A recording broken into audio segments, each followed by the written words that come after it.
So I just want to welcome everyone, and we'll do some introductions before getting into your questions.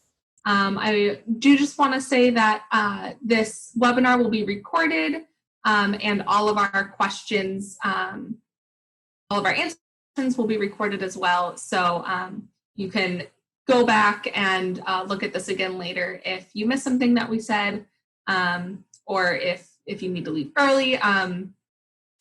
All of this information will be sent to you in a couple days. So we'll get started with some introductions. My name is Janelle. I'm an interpersonal practice and mental health student, and I'm advanced standing.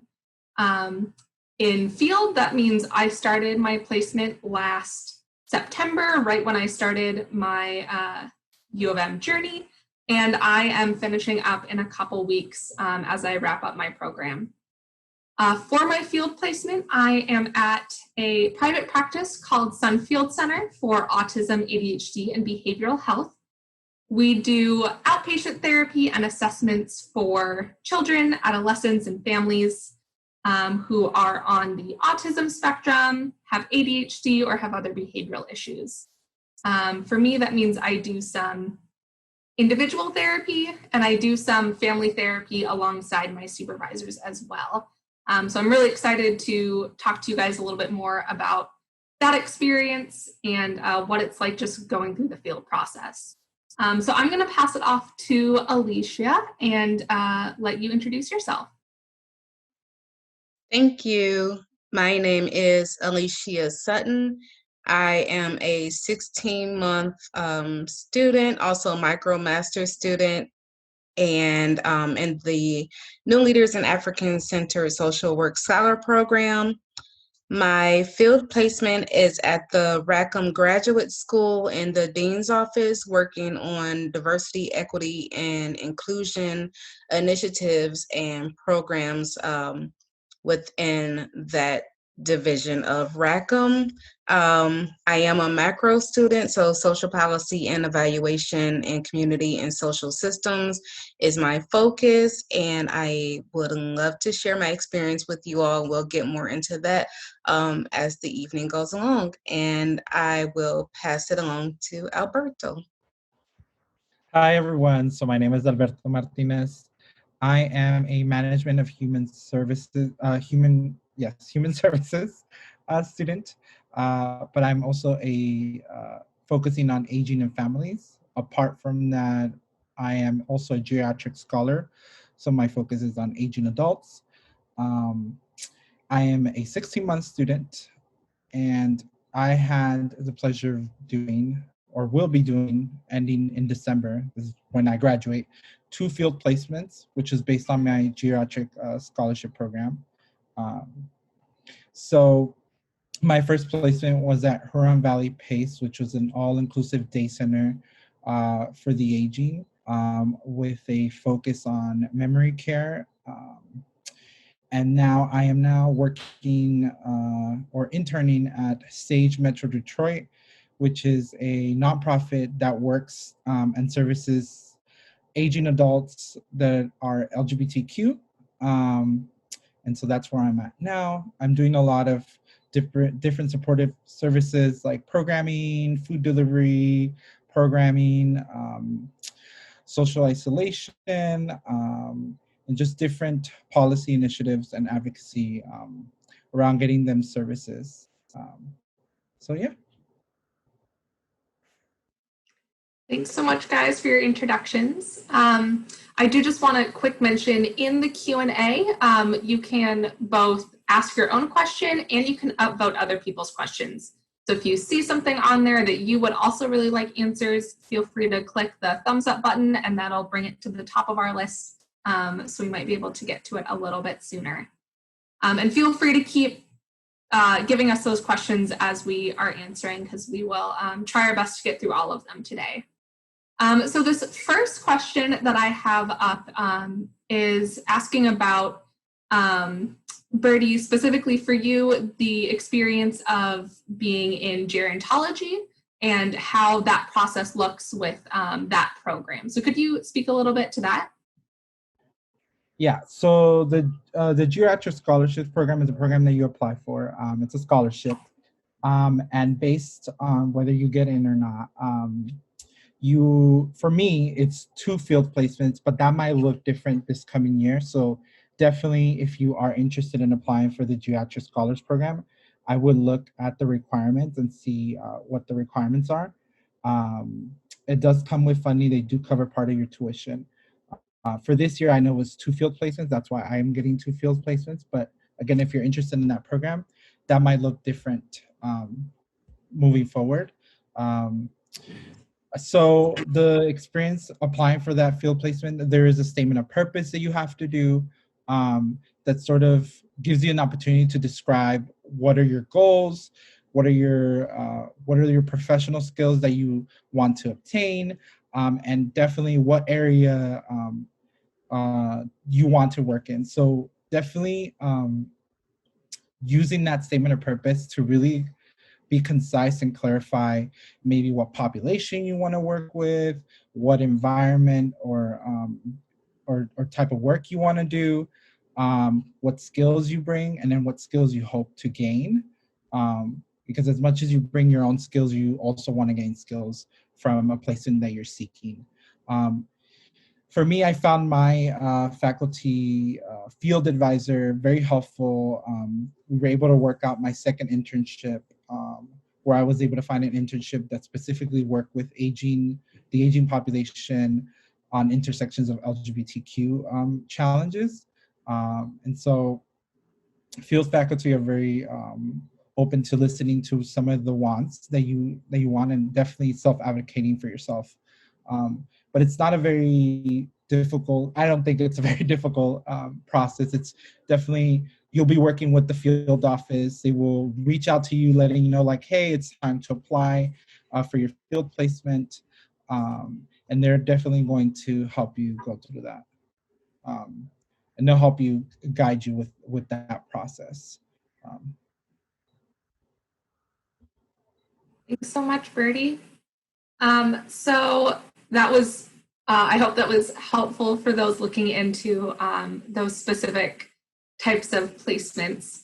I'm going to move us along to another question.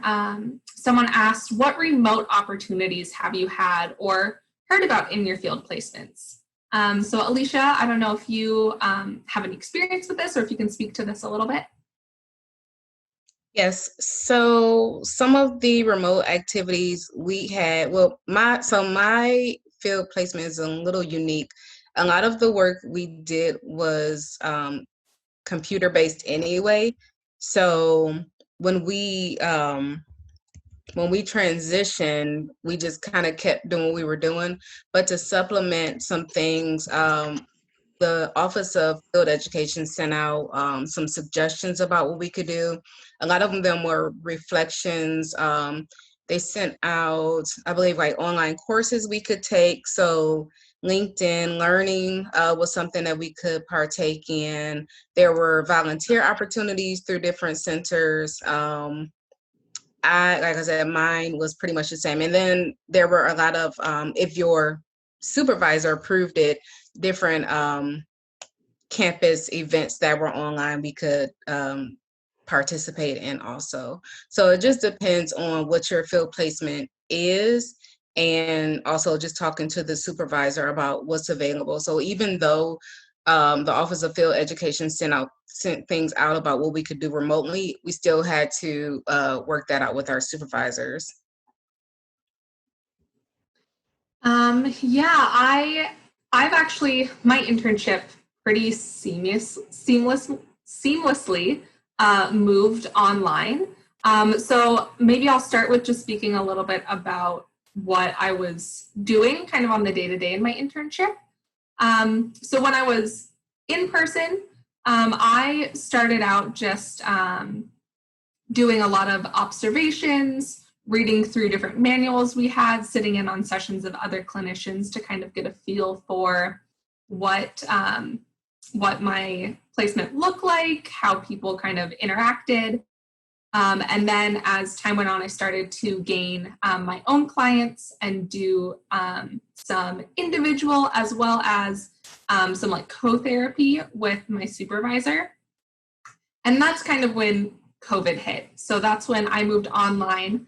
And since my practice was small and we could all, we were all just like using our own laptops anyway, we were able to kind of move all of the work that we were doing online. So now remotely, I'm able to see my clients online. I'm able to have supervision and team meetings through Zoom. And I'm still working on projects like making PowerPoints, writing blogs for my placement, creating like presentations for the staff. So I'm still able to do some of that work online from my own home. I know that's the case for some placements. Other placements, they had to use computers from their field site, or they were at a place like a school where they weren't able to access things from their home computer, or they weren't able to do the things they used to do. And like Alicia was saying, they often had more opportunities through the Office of Field Education. And I also want to say that we are still in this weird time where no one really knows what's going on. So if you have any specific concerns or any specific needs, please reach out to the Office of Field Education. They are here to help you and make sure your field experience is what you need it to be, and making it the best that it can be during this weird time. So they're a great resource. And I see Julia has been able to join us. She was having some technical difficulties before, but I'll let you introduce yourself. Yes, sorry about that. I was having some difficult signing in, but I'm Julia. I'm an advanced standing student. I'll be graduating soon this month. My concentration is community organization, and my practice area is health, even though they're changing some pathways. And my placement was at CAN, Community Action Network in Ann Arbor. They also have placements in Ypsilanti, but I'm at the one in Ann Arbor. And are we explaining what our placements are? So my placement, they do a little bit of a lot. Well, they do a lot of things. Right now, they're doing food distribution. We have a virtual summer camp. When school started, we did have after school programs for kindergarten through 12th grade. They also have community engagement events, like they had a police event, they had a safety event. Yeah, they do basically things like that. Me and another intern from Eastern started a mentor group there called Girls Talk, and we just mentor young girls. And yeah, so basically we just do things within the community and the neighborhood with the kids and some of their families and help them in any way we can. Thanks, Julia. Alicia, I was wondering if you could speak a little bit more about what you do specifically at your internship. I know Birdie and I and Julia kind of morphed that through our questions, but I was wondering if you could speak a little bit about your experience. Sure. So my experience, we are working on toolkits that will be used for presentations for faculty and staff. So the university has a 5-year, we call it's DEI, but it's Diversity, Equity, and Inclusion Strategic Plan.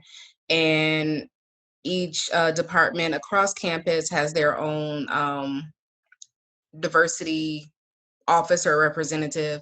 And so we're working with the diversity lead at Rackham. And so our the toolkits that we're doing, they're evidence-based. So we're looking at literature, and then also peer reviewing other institutions. So other, so when I say peer institutions, other universities that have like similar sizes and initiatives when it comes to students. And we are creating these toolkits to increase like representation across the student life cycle.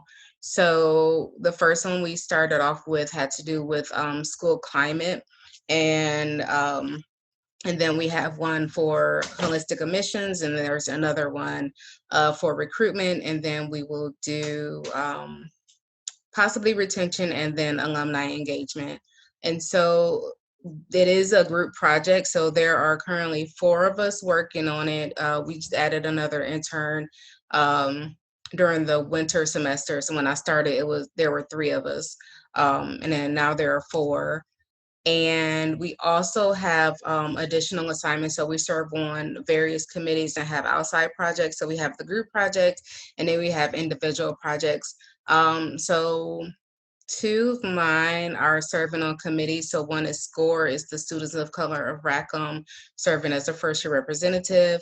And then for the MLK Symposium Planning Committee, just to plan the, it's self-explanatory, but just to work and take notes and kind of report back to our supervisor.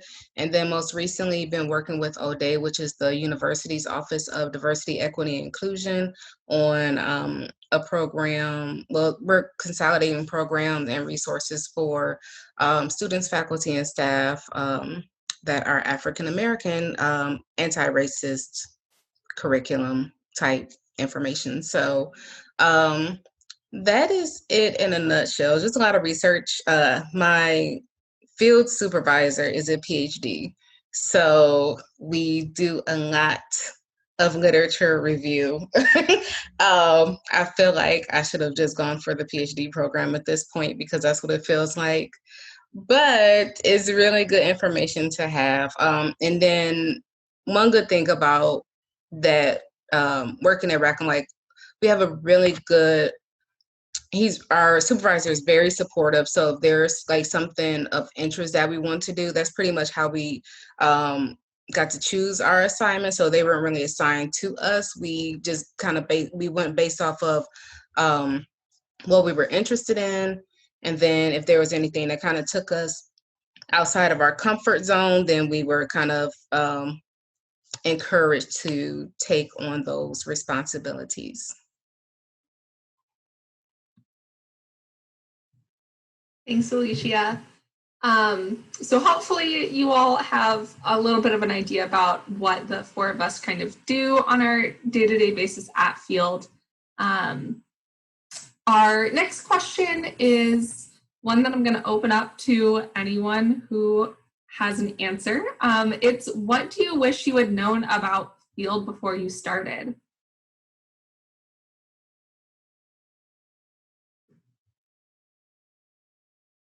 I think I wish I would have known the process of the education agreement. Like, even though it's changing, when all of us came in, and it was kind of confusing, like, making projects and things like that. I wish I would have known like the layout and exactly what we had to do for each competency. So even though I understand it now, I just wish I would have, had a little bit of information on it before. Mm-hmm. Yeah, those ed agreements are going to be something that you make often with your supervisor, kind of just detailing what you're going to do at your field placement to make sure you understand the competencies of social work laid out by the NASW. Definitely a little bit of a complicated system, but something that I found to be really helpful in directing the work that I do. I think for me, one thing I wish I had known was that everything it's okay to be like scared and terrified, but you need to do stuff anyway. I know for me, my supervisor kind of had to push me into the water to be like, no, you are ready to see a client on your own or to lead this session. And I don't need to like hold your hand anymore. So that was something that that I kind of had to work through myself because I'm a nervous person. But just knowing that like you are competent, you are ready to do this, you've been accepted into the program, you're learning so much and you're gonna be okay. You're gonna make mistakes, but you're gonna be okay. Definitely for me, make mistakes. They understand that you're interns. They understand that you may not know all these things. You also need to understand that a lot of the people that have taken you on as their intern, um, it's a contract between you and them, and so they're also there to teach you these things. As much as you're there to help them, you need to also ask for help. When you don't know something, just say, I don't know how to do this. Could you give me some pointers? Can you give me some direction? um, and I've found that very helpful. It's made me understand like what kind of questions to ask when I am given new projects, so that I don't have to constantly ask the same questions or wonder like, is this something they envision? um, I always work through rough drafts, so anytime I feel uneasy about a project that I worked on, when I turn it in to my site supervisor, I'm like, hey, this is a rough draft of what I envision to what you were asking of me. I'll take a look at it and tell me what you think. And a lot of them are very receptive. At least my site supervisor has been very, very receptive. And 9 times out of 10, what you give them is what exactly they were looking for. Like they definitely do trust you. So don't be afraid to make mistakes, because even if you do, that's that's a signal for them to also take that opportunity to say, you know what, I think the student is struggling in this particular area. Let me sit down with them and like give them some more training, some more coaching in this area. So you need to think about it that way. Don't be afraid to make mistakes. It's not like they're gonna immediately let you go. There's a whole process. I don't think I've ever heard of anyone being, at least in my experience within my cohort, of anyone having to leave because they messed up really bad or anything. So just keep that in mind. And mistakes are also opportunities to grow. So.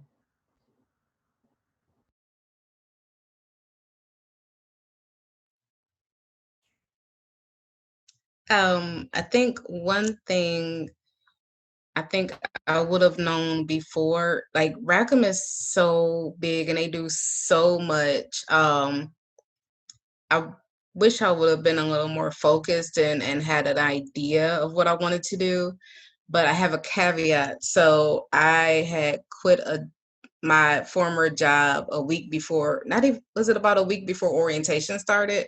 So there was a lot going on.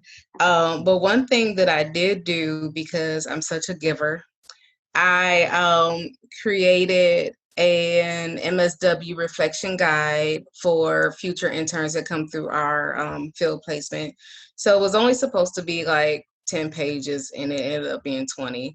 But it's just a lot of information about like the NASW, which is the National Association of Social Workers, in the Code of Ethics, and also ethical principles and standards from the International Federation of Social Workers. There's like reflection, like the parts for students to reflect. There's like a pod section and just different terms that we use working in a DEI space. So yeah, so that's what I did for others so that they wouldn't like experience, like they wouldn't have that same experience of really not knowing like what they were getting into at Rackham. Thanks for sharing, everyone. Our next question is, what recommendations do you have for students who aren't sure which specialities they're interested in? For example, trying to decide between a micro or a macro track. I might be able to speak to this one a little bit just from a logistics standpoint. If you are not advanced standing, you don't have to decide which track you want until you apply for field. So that's really helpful because that means in that first semester, you can kind of dip your feet into both.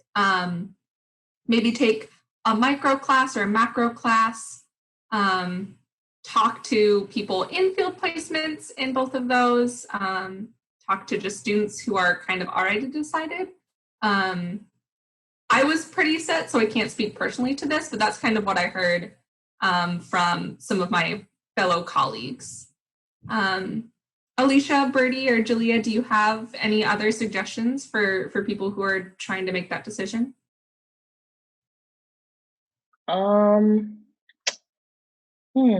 Because I kind of didn't know what I wanted to do when I came in, so I guess I just looked at the descriptions of what the agency provided and researched.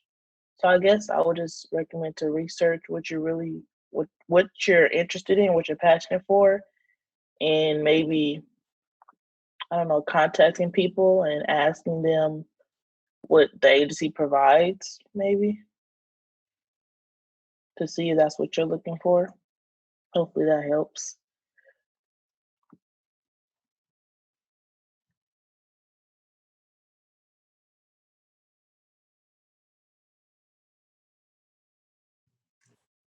Something else you might be able to do is talk to professors about what agencies they're aware of.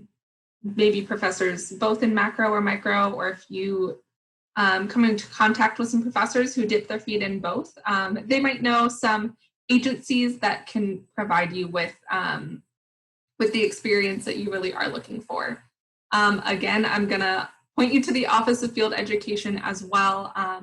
They're a really great resource, especially if you're really stuck between these two. They might be just another touch point to check in about what exactly you want to learn from field, and they're going to help you find the best field experience possible. So we're all going to say this a lot during this webinar, but the Office of Field Education really is a great resource when it comes to anything field related. So I'm going to move us on to our next question. Did you find fieldwork and attending classes manageable? Were you able to find a weekly routine, a daily routine that that lent itself well to doing this graduate experience with field?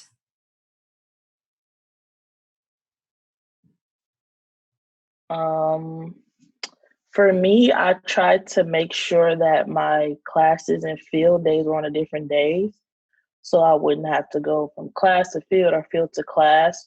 With the work, I did work a lot with other interns from U of M and Eastern, so that helped like divide the work. And a lot of times my projects had longer due dates for my internship than my classes, so I would do my classes first and then focus on my projects after. Um, I don't know. I think working with other interns really helped out. So I would suggest like making sure if you do have other interns in your agency, work with them and, so you won't have to balance everything yourself if possible. That definitely helped me. I can speak to, unless Janelle, you're gonna. Go for it, Birdie. So for me, what I found out was definitely the piece on integrating your coursework with your internship. It's actually one of the things on your education agreement. And if you're doing an assignment for a class, see if for some way you can fit that assignment within your internship. Obviously, you would work with your internship. I found that very helpful with my new internship. A lot of the things that I'm learning in a lot of my macro specific courses, a lot of the assignments could be assignments that could actually help my current internship. So I was able to create my assignments around things for my internship and at the same time do coursework and also fill in hours for my internship. Secondly, I would say look at the schedule. Like what kind of person are you? Are you a morning person? Are you a midday person? Or are you a night owl? Because there are classes that are offered from like 6 to 9, 12, is it like 12 to 3, 12 to 4, just different variations. So I would really try to dig deep and figure out what you envision your week to look like. For me, I like to take my classes in the beginning of the week, so Mondays and Tuesdays, and then save my internship days for either Wednesdays, Thursdays, or Fridays. For the most part, I've had most of my Fridays off. I've been able to maneuver things around and make that work. But yeah, it's definitely very manageable. Just keep that in mind, maybe finding ways to integrate some of the work that you're doing for your coursework and also apply it to your internship, which is great because you're applying a lot of the things that you're learning in your coursework to the real world. I definitely agree with Alberto. Because now I think about a lot of the stuff that I used in classes, I needed for my projects, for like my ed agreement for my field placement, and also my field, not the field faculty, but like the supervisor at my agency also was stayed on me about like connecting the two, my internship and my classes, and she always asked me like, what from your classes can you bring to the kids, or what can you teach them? Because my practice area was health, and a lot of the nurses would come up to the agency and teach the kids about health, and I can help with that. So I would say connecting the two is very helpful also. Yeah, I would just echo everything that Julia and Bertie said. That integration piece is huge. Kind of just reflecting on your own personal needs, if you're a morning person or a night person. And then for me, also Julia's tip of scheduling classes on a different day than field. That was a big thing for me. My first semester, I was in field for 8 hours, and then I had a night class, and I was dead the next day.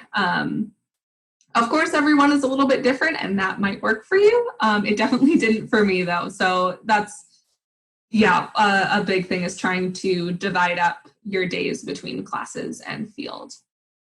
Thanks so much for answering that question. I'm going to, again, keep us moving along because we do have a limited amount of time, and you guys are asking really, really good questions.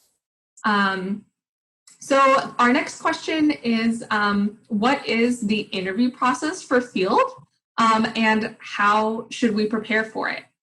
I can start us off with this one. The interview process, you'll first turn in a goal statement and a resume to the Office of Field Education. And these are kind of the biggest parts of gaining a field placement. I'm sure my other panelists can speak a little bit to the goal statement, but that's going to be a huge part in helping the Office of Field Education know exactly what skills you want to learn, what type of supervision is best for you, what sort of placement you're looking for, like if you want a hospital or a school or a community center. That resume is also just kind of like an important piece for them to understand what skills you already have. You'll also set up a phone interview with the Office of Field Education. This is really just like a welcome call, making sure you kind of have all your ducks in the row before you get started. Then the Office of Field Education will take those two pieces of work that you submitted to them and match you with a field placement that's going to be in line with your pathway as well as your goals. And from there, once you get that match, you will then approach the field placement to set up an interview. This process is going to look different based on every internship, whether it's a phone call or a Zoom meeting. But whatever it is, I would highly recommend utilizing career services. We have some great people working in career services that can help you with that initial piece of writing like your resume and your goal statement, as well as doing some like mock interviews to practice those skills as well. I know that was kind of a lot of information, but I'll see if any of my other panelists want to speak a little bit more to any of that.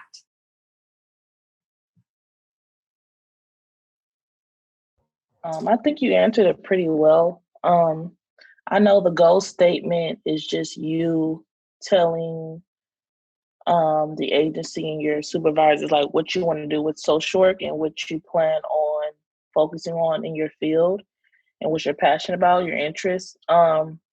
I know my interview was over the phone because I wasn't in Michigan at the time. So phone interviews, oh, definitely now, phone interviews will probably be very popular. And I had a set of questions I wanted to ask my potential supervisor, like questions about the agency, what I'll be doing, just their projects within the years with interns with U of M and other interns. So I would suggest having your own set of questions to ask, things you would like to know, and also be prepared to answer anything, and of course, be professional. Going back to that goal statement, it's very important that you put on there exactly what you envision. I think it's really key. Like for me, I was very specific. Like I wanted to work with the aging in general, but I said that ideally I would want to work with aging populations that identify as LGBTQ. And through that process, in my second internship, they were able to place me with a location that was working within those two populations. And so it's very important that you put those specific things if that's something that you're looking for. Don't be very general, because then it'll make it very difficult for them to place you in a specific place that you want. If later on you find out, you're like, well, this is not what I envisioned.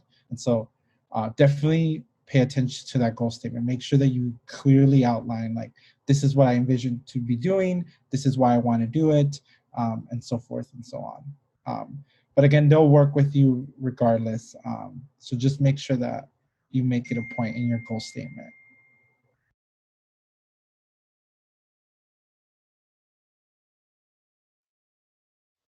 Thank you guys for adding on to that one. I would definitely say that those are really great tips. The next one, a couple people have upvoted it as well. Do you recommend having a car for the MSW program? Are field placements accessible? Is there public transport if you don't have a car?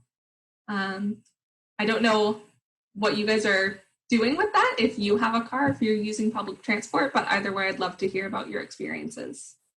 So mine was on campus. So the only reason I needed a car is because I commute to Ann Arbor, but I don't think there was a time that I actually needed my car. So it would definitely depend on where the agency is and the proximity to the university. I know there were some people, some of our cohort members who used Uber a lot, and they had to budget for it just because they had to travel a lot for their field placement. So definitely research and find out. So it varies, and like I said, it just depends on like where it is and what the responsibilities are. Yeah. For me, I did not have a car. My placement was in Ann Arbor on the bus route, so I used the bus probably every single time I went to my placement. I did make sure I did have enough time just in case, it was running late. Downloaded the app, the transit tracker app, to see if it's like a few minutes late or whatnot. So I just made sure I had enough time to go early. I don't think I ever had a problem getting to my placement because it was pretty much the buses came when they're supposed to. They might have been 5 minutes late, but that's it. But getting back home, it may have been like a little bit longer getting back, but I think the most important part was getting there on time. But I think for the most part, my experience with the bus route has been great. That's not everybody's case. So I would say just making sure you know the route and getting there early just in case. But a car, I don't think I definitely think it's beneficial, but I don't think you need a car. Yeah, I echo everything that everyone was saying. It's really, really important that you think about if you're moving out of state or you're planning to live here and you've never lived in a state where it snows, that's also something to consider, that you may need a car because snow makes your travel take longer, even if you may be taking a bus. Like for me, like I haven't had to use my car. I haven't used my car. I would take the bus, but I realized quickly that when it was snowing, I'm like, okay, today I have to take my car because that bus is going to be late. It's going to be packed with a lot of people. Um, and so those are some things to also weigh in. It depends where you also live. Are you planning to live near the school? Would you know if even your internship would be near you? Um, and so many things to factor in, because there are some internships also in Detroit, and it's about a 35 to 45-minute drive to Detroit, even from Ann Arbor. So that's something to consider as well, depending on where your internship may be in. So, Yeah, and also if your internship, oh sorry, no. also consider that you might be in an internship that may ask you to travel. If you're doing clinical work, what if you have to do house visits? So it's something to consider, but it's something that you could talk to with your internship, your site supervisor, and yeah. But yeah. Yeah, it definitely depends. So I was just thinking about it. So I live in Toledo, Ohio, which is like 45 minutes away, and I commute. And even though my internship was at Rackham, we had a cohort member who lived in Ann Arbor, and they were doing work through the VA, but they did their internship at the Toledo VA. So that's a 45-minute drive on a good day. So that's something to consider also. Yeah, definitely echo everything that's been said. I'll also mention that the bus system in Ann Arbor runs both between Ann Arbor and Ypsilanti, so that kind of broadens your like housing range if you don't have a car. And the buses are free for students with your student card. There is also now a new bus that runs from Ann Arbor into Detroit for a pretty low fare. Also, if you don't have a car and you're like 100% you're not going to have a car, please let the Office of Field Education know so that they don't match you with a placement that you will need a car. Because they know what those are and which placements are not going to need you to travel. So that's something really important to mention also when you're in that process of applying for field, to mention to the Office of Field Education that you're not going to have your own transportation. All right, so thank you for your answers on that one. I hope that was helpful and gave a couple different perspectives. Our next question is going to vary a lot based on our different placements, but what sort of projects do you do and can a new student expect to do well at their internship? Is it papers and research or more hands-on projects? For me, I'm gonna just speak on like right now. I did, like I said, create a mentorship for girls with another intern from Eastern. Right now, I'm working on projects like since it's virtual summer camp, I'm trying to work on a project to include conversations with the appropriate conversations with the kids about diversity and culture that we can talk about in our afternoon check-ins online. Also creating like focus group agenda for a potential focus group with interns and staff members there, talking about diversity and culture and community change and things like that, and also management projects that I can work on with my supervisor. So this projects right now, talking about culture, diversity, what is very important to me, and trying to include that with the interns and somehow talking to the children about who they are and the culture within what they live in and stuff like that.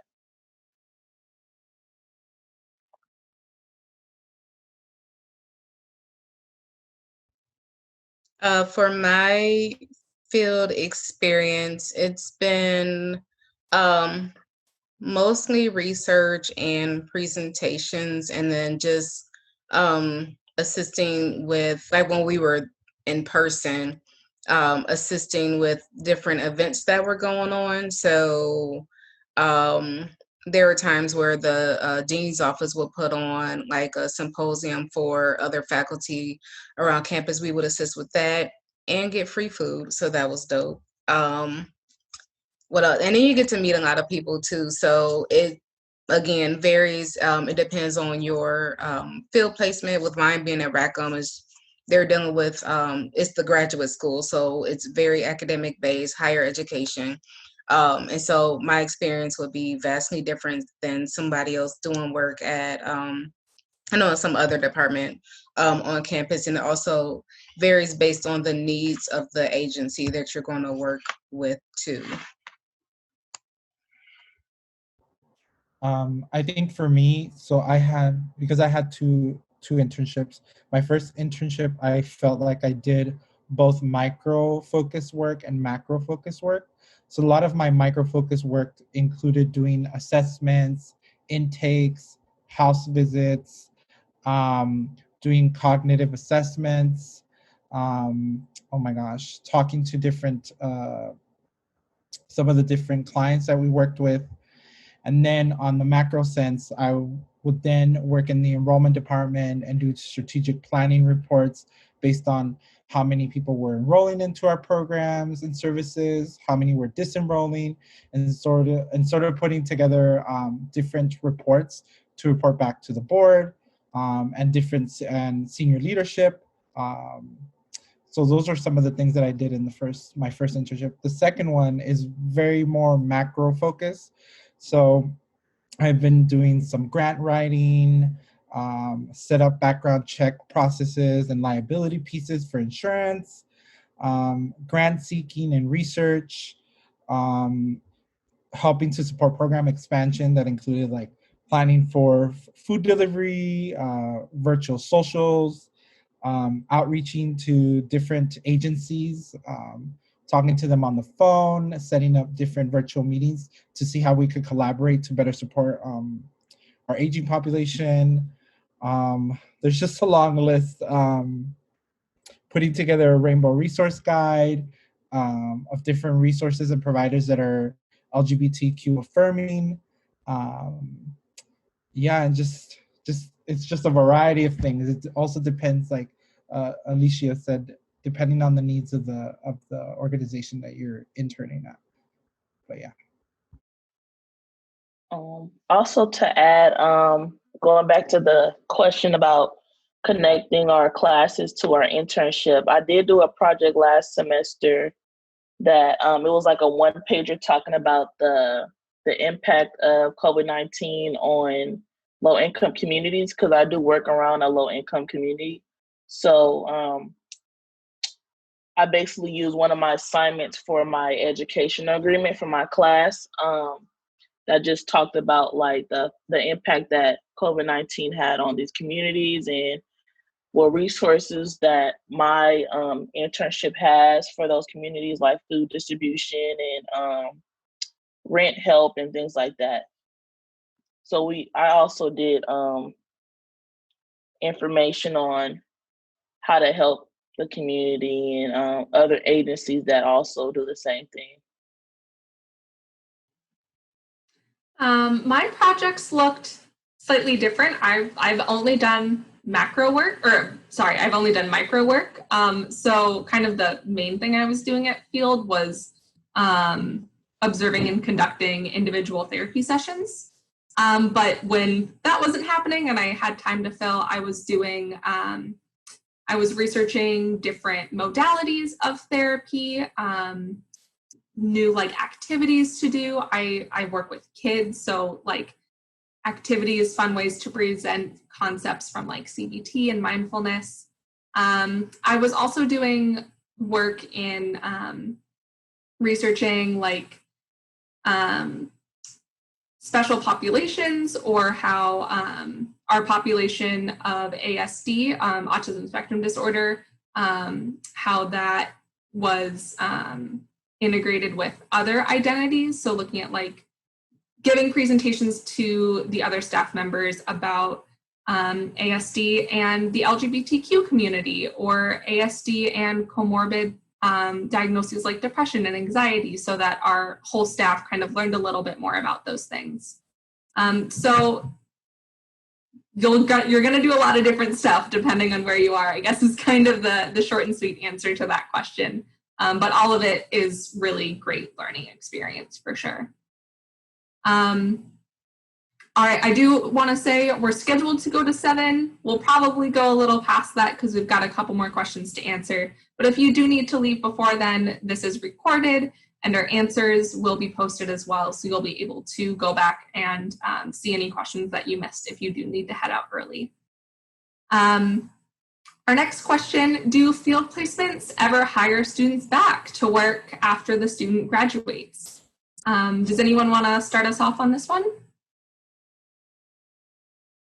Sure, I'll share a little bit. I technically graduate in December, so I still have another semester to go. But I'm actually in the midst of making that work out. My agency has already approached me about potentially a new position that's opening up, and they were very direct, and they said, "We thought of you. You still have to apply, obviously." They let me know you still have to go through the application process, but most definitely, students do go on to get hired at some of their locations. I know that at my first internship also, I met an employee there that actually went through the MSW program at the University of Michigan and now works at the first placement I was at. So students do get placed at some of the internships that they work. Again, it's based on their needs.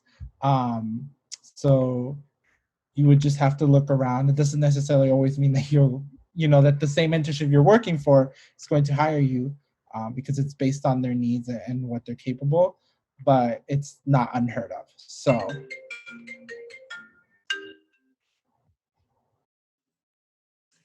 Yeah, I can also speak a little bit to this one. In my experience, just speaking to other students, there's definitely placements that do hire, and then there's definitely placements that don't have the capacity to hire. So you're probably not going to know that going into it, but it is somewhat common for students to be hired on after.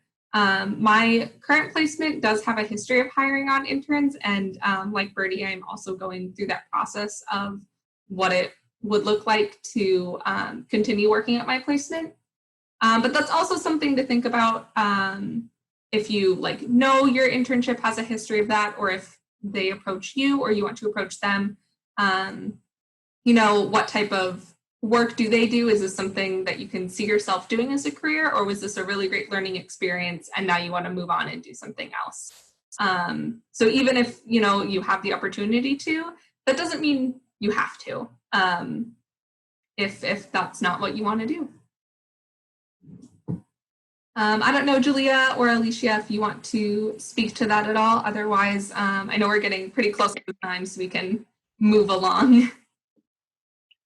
I don't really have much to say. My placement, I'm pretty sure they do, but for me, I don't want to stay in Michigan, so that's a different situation for me. But I'm sure they do hire people at my placement. Yeah, my field placement. So the one intern that we had at the beginning of fall graduated last December and was hired on as a program assistant. So yeah, it happens. It just, or, they could make connections for you. That could also happen. So it may not be there, but it may be someone else that they know that it has an opportunity. Also, I just thought about it. Both of my supervisors were actually alumni from U of M, and they are supervisors now, so it is possible. All right. So we have time for maybe one or two more questions. If we don't get to your question, please feel free to still submit it in our last couple minutes, and we will answer it through typing through a chat, and it will be posted as well. So if we don't get to it, I'm very sorry, but we will still answer it, and you'll have access to it. So our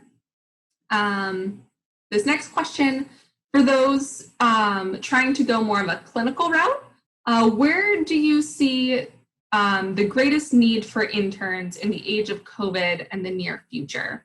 Any advice on adapting to a telehealth or remote approach for those who are expecting their clinical experience to be in person?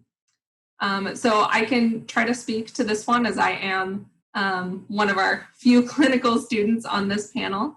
I think in terms of adapting to telehealth, it's definitely different. You're going to have to work harder to build rapport. You're going to have to adapt different modalities. If you have like worksheets, how are you going to do that online? Are you going to share screen? Are you going to just talk through it? There's definitely just some like weird logistic things to think about. But that the rapport is going to be a little bit weird. You're going to have to work a little bit harder, and just expect that and be ready for the challenge might be my biggest advice on that one. But knowing that you're still giving a great service to these people who still really need to have your clinical expertise. And right now, this is kind of the only way to do it.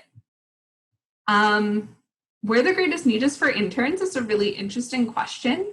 I'm not sure how to answer that one. I think interns are really like a really valuable resource for a lot of placements, because we offer a new perspective. We're learning new things. We're learning the newest and the best modalities, and we bring a really unique perspective to our internship. So I think knowing that your knowledge is valuable, even in a place where everyone might have like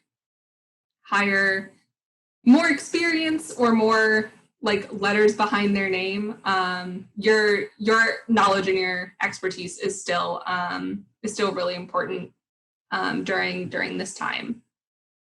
Alberto or Alicia, do you want to speak to this at all? I mean, I can say there's a need in my population because I know there's a need.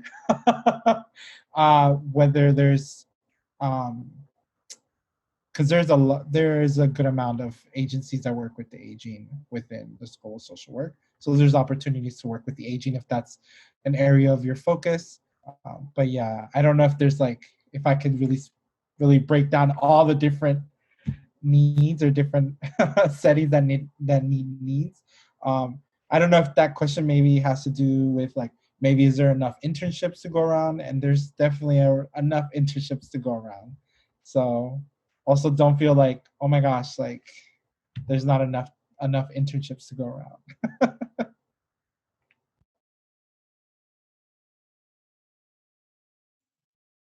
All right, well, we have run out of questions. If we didn't answer your question live, we answered it in, we like typed out an answer for you. So please feel free to look back over those when we send it out. We've really enjoyed having you all join us and asking us some really, really good questions. You made us all think a little bit. So thank you again for joining us. I hope this was helpful. Please feel free to reach out to the Office of Student Services or the Office of Field Education if you have any more questions regarding field and the field experience. We are hosting a couple more, one or two more webinars, I think. Our next one will be on housing next Tuesday. I think that is our last one. So we hope to see some of you there, as I know from my own experience, that's a little bit stressful. So I hope we can alleviate some of that stress and answer some of your questions next Tuesday. So thank you again for joining us. We will be sending you this recording and the question and answer log at a later date. Have a great evening, everyone. Bye.